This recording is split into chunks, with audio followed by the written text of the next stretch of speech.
Hey, Dylan. Hey, Matt.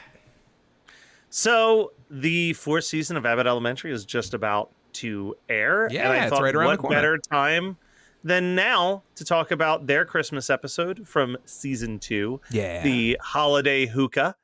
You know, I binged all of Abbott Elementary so quickly this year that, like, I was like, I had written it down, and then I was like, I don't even remember how Christmassy this episode is. It's pretty goddamn Christmassy, actually. This is very Christmassy. I'm going to be completely honest. I have seen the first 5 episodes of Abbott Elementary, and then I stopped because it was hitting way too close to home.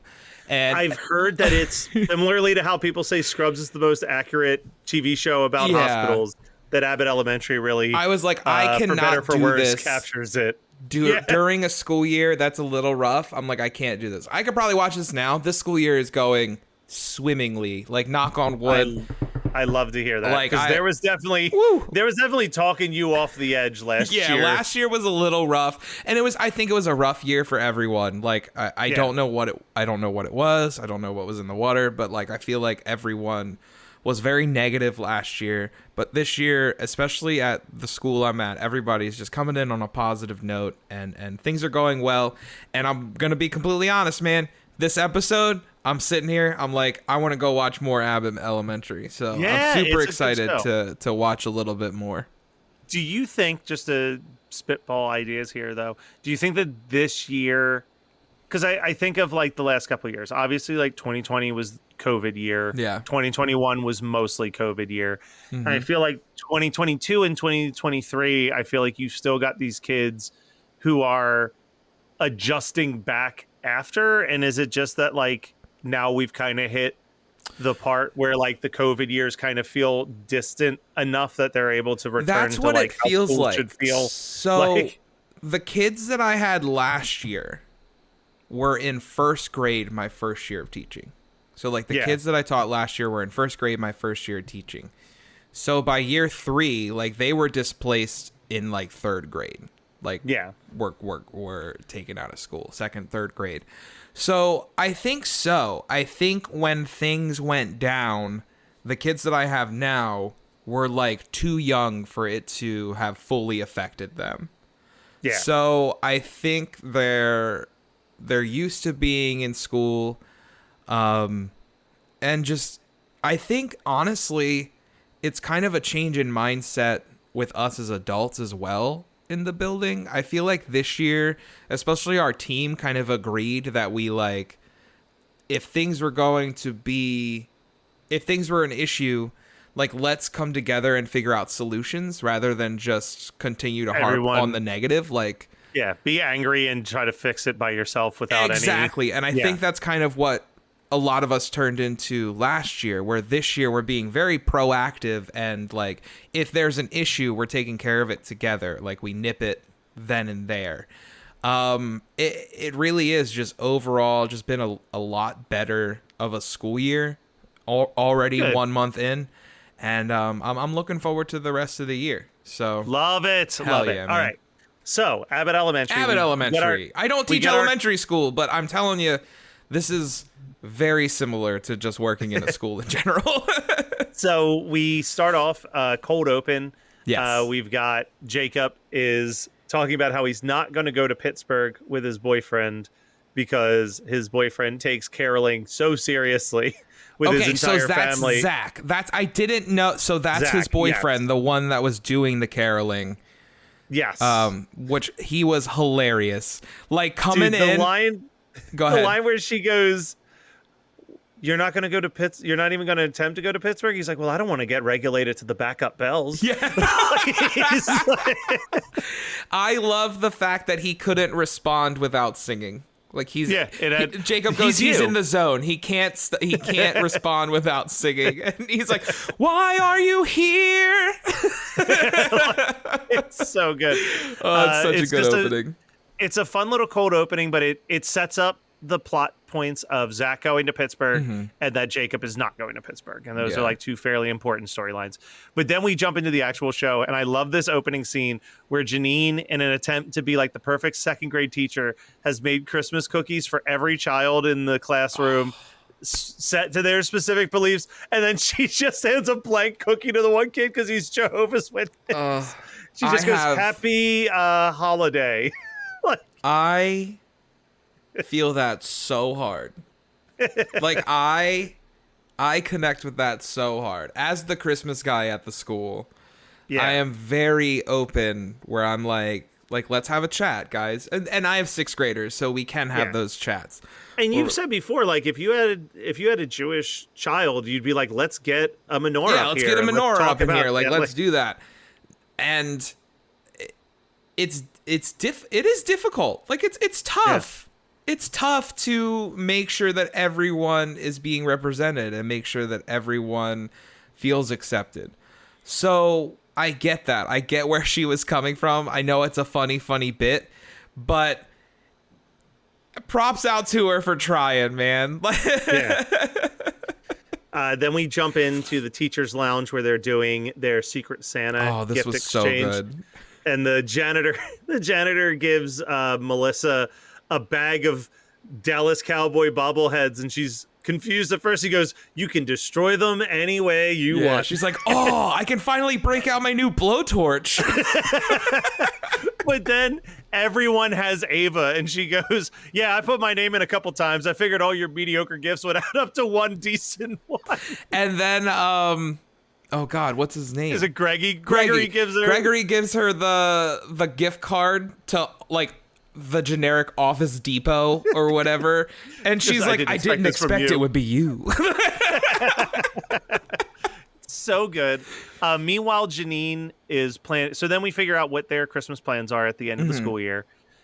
So you've got Melissa and I can't believe I'm blanking on her name. Melissa and Barbara are going to. Every year they stay behind inside the school and they get a little tipsy and just like listen to their Christmas music and have a good little like last day in the school before the new year. That sounds amazing. That sounds absolutely amazing. I wish we could do something like that. That would be so cool. Unfortunately, Jacob the Buzzkill has invited himself to be a part of this Christmas tradition. And I won't say any names, but Jacob really reminds me of a couple people that we're friends with. Jacob reminds me of a lot of people I'm friends with. Yeah, that are just like, hey, this is another reason why Christmas is commercialized and shitty. Hey, let me point out how this is offensive. Like, you're like, fuck off. I just want to eat my holiday crunch in peace. Yeah, exactly. Like, he's so annoying. Meanwhile, Ava, Janine, and Gregory have all accidentally shown up at the same hookah bar for a Christmas party. So this is where I stopped identifying with Janine. Okay. And I think that's because I am You're not trying to date a fellow teacher?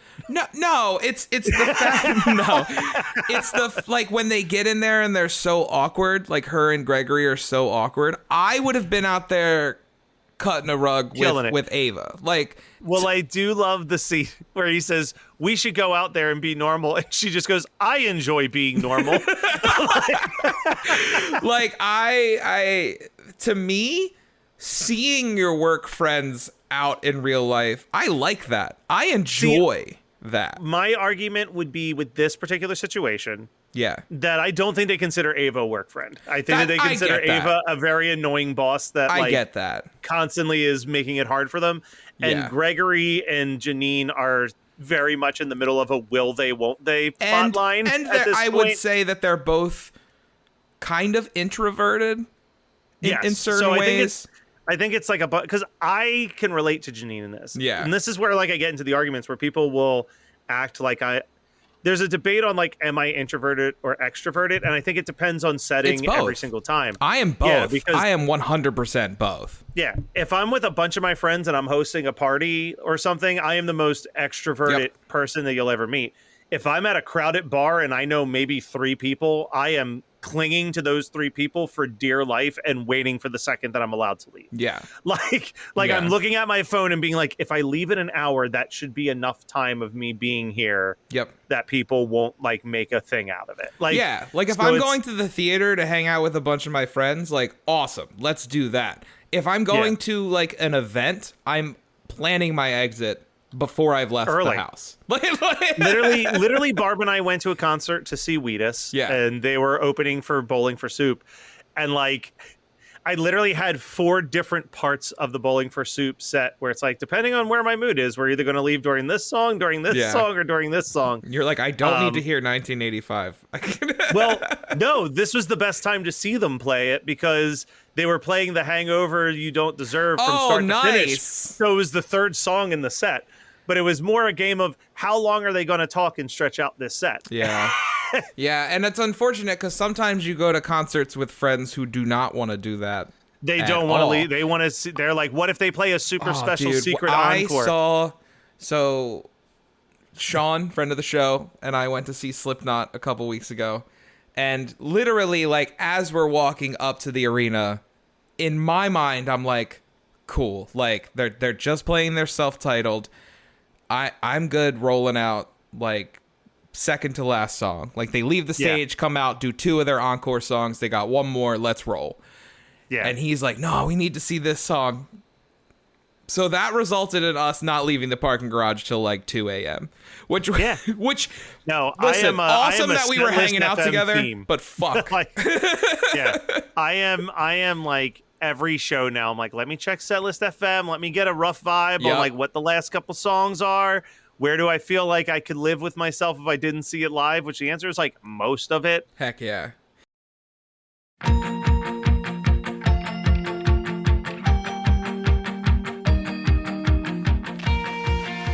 Are you a fan of young adult novels? Have you ever wondered the stories behind the people who wrote your favorite young adult novels? Then join author Eric J. Brown and Alyssa Lube of Netflix's The Circle every other Tuesday on YAOK. Available on all podcasting apps. Woo! But I do want to jump to the hookah bar for 1 second. Yeah, let's rock in the hookah bar.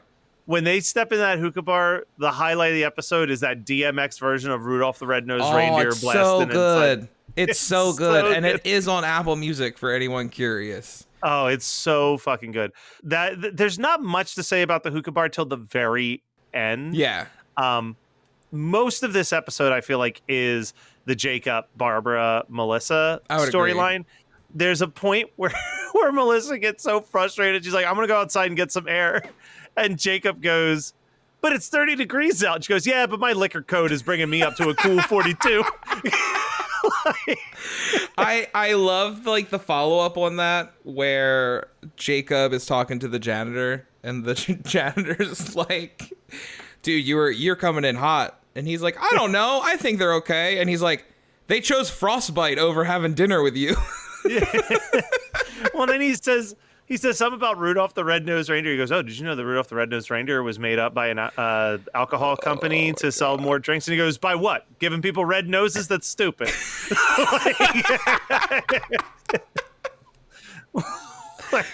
God, I know so many Jacobs. I know so many Jacobs. But then he tries to fix it. He goes out and buys them tasty cakes and all this like Philly stuff. And he says to them, seriously, this was one of my greatest Christmas experiences of my entire life. And Melissa goes, no wonder you hate Christmas.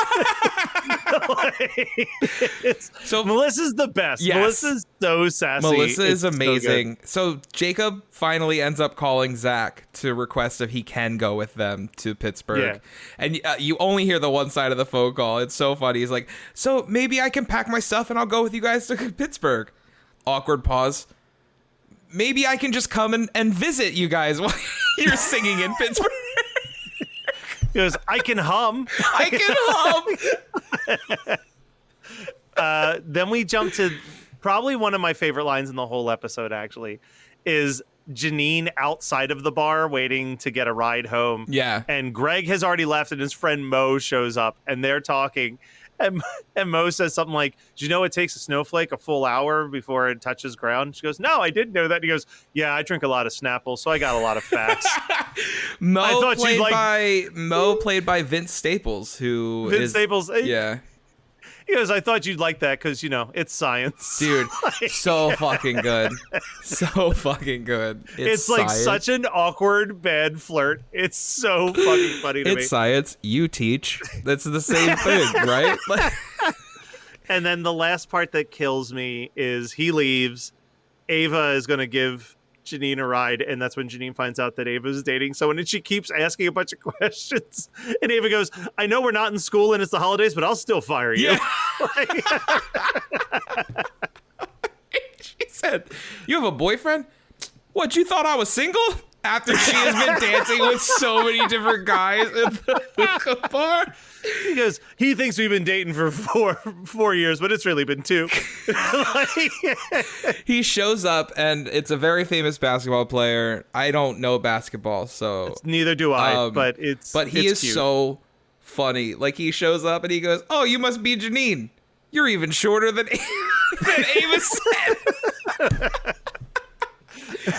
He opens the door for Ava, and before Janine gets in, he shuts the door, and she just goes, "Oh, I'll just get on the other side." Dude, it's so good. This show is so good. It deserves all the wins that it gets, and I think the big thing that this is like one of Barb's favorite shows. Yeah. So that's how we started watching it.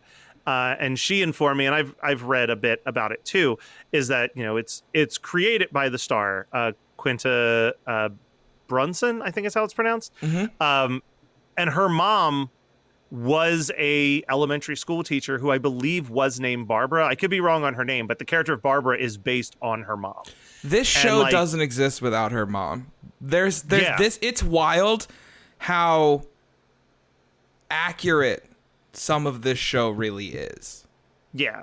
And I think that that's the big thing is like she wanted to capture what it's like for a teacher, but she wanted to also like I love that there's this divide of it's undeniable that all 5 of your main teacher characters care about their kids. Yep.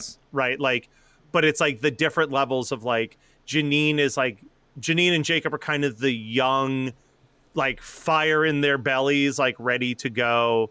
Gregory through the first season is just there to eventually become a principal. He's like just kind of doing this to get his name in the hat to be like because promoted to principal. If I remember correctly, doesn't he come in as a long-term sub or something? Okay. He starts as a long-term sub and he's like, this is just to get my foot in the door to take over the school. And then he develops a love for teaching. But then you have Barbara and Melissa who are like the veterans who on Melissa's side, she's kind of become cranky. Yeah. She still loves the kids, but she's become cranky, where Barbara still loves, like, isn't cranky, but she's kind of just like, this is the way it is. There's nothing we can do to change it. Like, it captures all of those different personalities so wonderfully, but also deals with, like, cutting through the red tape of, like, getting shit done. Like, so many episodes are tied to that. Season 3 is fascinating. Yeah. Slight spoiler, but all of season 3 is that Janine leaves the school to work for the school district to try to fix things. Yeah. And like watching where even when she's in a higher position, how she still struggles to like get things done because of just like, this is where the money comes from. This is, you need to make this seem sexy to investors. Like you need like, and it's like, why isn't just like having enough money for the kids to have books that are accurate for history class? Like, why is that not enough? Like, so it really is. I think it's a great show because it does all of that heavy stuff and still is laugh out loud funny while doing that's it. what made me have to stop watching it, just because of moments like that. Obviously, I didn't make it to the 3rd season, but there's a moment. Not that my principal would ever do this. I love my principal to death. It's more like seeing some choices that other people make. There's I think it might even be the first episode where they take all of this money that was supposed to go to school supplies for the kids and they buy a new sign for the school. And it's Ava's sign, if you remember. Like, I think Ava's name is even on the sign. And it was that where I was like, I'm not sure if I can watch this because I've seen this happen. And I was getting frustrated watching it because I'm like, Barb kept talking about how much she loved Ava, and I'm like, Ava fucking sucks. Yeah. And she's like, and like I said, watching. I love my principal to death, but I've seen those decisions get made by other people, and I'm like, what the hell? I think they eventually, I mean, I'm not going to sit here and pretend that this was Ava the entire time, but it's similar to what they did, I think, with Scrubs, where the first like 5 seasons, the chief of medicine seems like such a piece of shit. Yeah. He's And like it's the not evil guy, like I feel like. Yeah. But it's not until like seasons 5 or 6 where they start to do episodes where you see how much weight he carries, because like every decision he makes can't be a passionate Like one. why he is the way he is. And him like realizing that it's better for everyone to just think he's a grumpy asshole than to have to like deal with the same conversation every single day of trying to like explain why they can't do something. I feel like they do something similar, though Dr. Cox is much more sassy than he is like a complete dickhead to everyone. But I feel like he's kind of similar, especially with like when JB experiences like his first patient death, and he's just like, bro, you can't get attached, like you can't, you're gonna see death. It's a very but I think that they try to do that a little bit with Abbott too. Not where it's like Ava's whole plan has been this, but Ava in season 1 does start to see how her selfishness is affecting things and tries to be a better principal because of that, and tries to like fight for the school more. I can't recommend the show enough. It deserves all the Emmys that it's won so far. So this honestly, sorry, I know I can tell you're about to sign off, but I just want to like rein it back in. This really does remind me of that late golden age of sitcoms that we talk about all the time. Last week being another one of those shows that kind of spawned out of that golden age of sitcoms as well, that the 30 Rock days, the Parks and Rec days, The Office. Like this really does feel like it would fit right in with that, and I love to see it. God, I love a good sitcom. Same. And Dylan, guess what? What's up? Next week, it's time for some Halloween Christmas combo stuff. So stay tuned. We're gonna get spoopy. We're gonna get spoopy up in here. Now we won't stop till the big ball drops on New Year's. Happy Holly, have a great Holly, have a merry happy holiday.